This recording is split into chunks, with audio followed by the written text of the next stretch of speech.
Lucas, capítulo 24. Nas primeiras horas do domingo, as mulheres foram à tumba. Levavam as especiarias que haviam preparado para o sepultamento.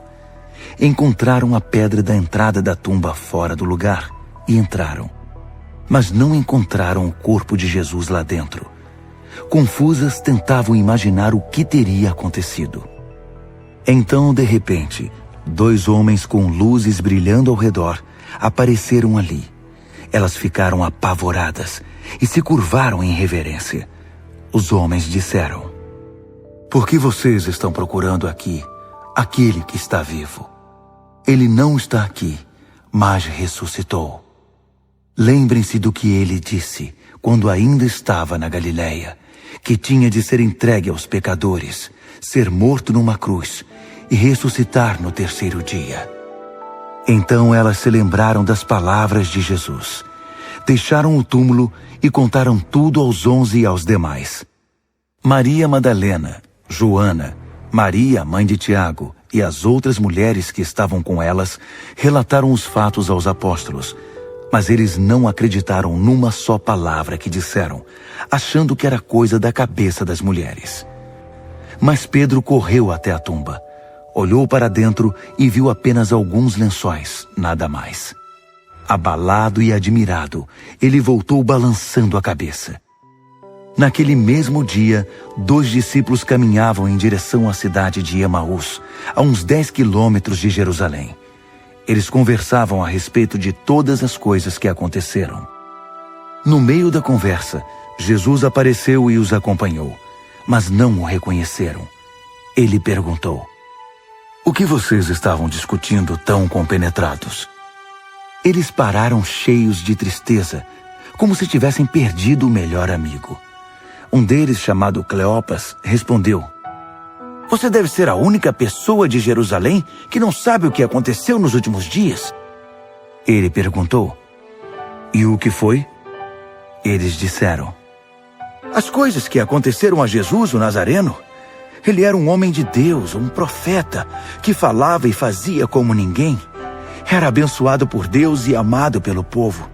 Mas nossos líderes e principais sacerdotes o traíram, o sentenciaram à morte e o crucificaram. Tínhamos esperança de que ele fosse o libertador de Israel. Mas hoje é o 3º dia desde que tudo aconteceu, e algumas das mulheres do nosso grupo nos deixaram confusos.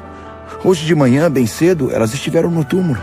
Não encontraram o corpo e voltaram com a história de terem visto anjos e que esses afirmaram que ele está vivo.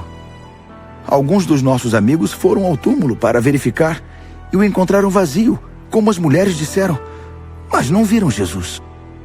"Vocês não entendem", suspirou Jesus. "Como demoram para crer?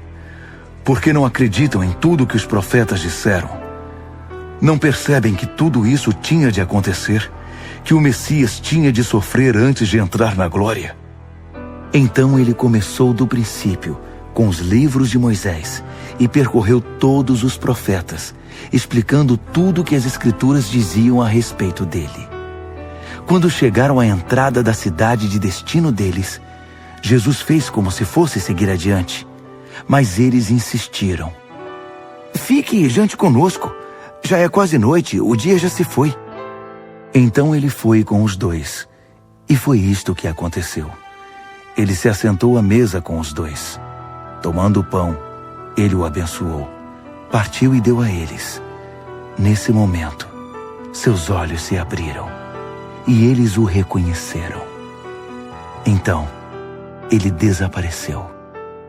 Impressionados, comentavam: "Não sentíamos um fogo enquanto ele conversava conosco no caminho, enquanto nos explicava as Escrituras?" Eles não perderam um minuto e voltaram para Jerusalém. Encontraram os 11 e seus amigos reunidos ali, dizendo: "Aconteceu mesmo! O Mestre ressuscitou! Simão o viu!" Então os 2 contaram o que havia acontecido no caminho e como o reconheceram quando ele partira o pão. Enquanto falavam, Jesus apareceu no meio deles e disse: "Paz seja com vocês." Mas eles pensaram que estavam vendo um fantasma e ficaram morrendo de medo. Ele, porém, os tranquilizou. Não fiquem preocupados, nem deixem que a dúvida os domine. Olhem minhas mãos, olhem meus pés. Sou eu mesmo. Toquem em mim. Examinem-me da cabeça aos pés. Um fantasma não tem músculos e ossos. Enquanto dizia isso, mostrou a eles as mãos e os pés. Eles ainda não conseguiam acreditar no que estavam vendo. Era bom demais para ser verdade. Ele perguntou: "Vocês têm comida aqui?" Eles trouxeram peixe que haviam assado, e ele comeu o peixe na presença de todos. Em seguida ele declarou: "Tudo o que eu disse enquanto estava com vocês confirma. Todas as coisas escritas a meu respeito na lei de Moisés, nos profetas e nos salmos tinham de se cumprir." Ele continuou a abrir o entendimento deles com relação à palavra de Deus, mostrando como se devia interpretar a Bíblia. Vocês podem ver agora que está escrito que o Messias sofreria e se levantaria dentre os mortos no terceiro dia, e uma mudança radical de vida por meio do perdão de pecados é proclamada em seu nome a todas as nações, começando aqui em Jerusalém. Vocês são os primeiros a ouvir e ver tudo. Vocês são as testemunhas.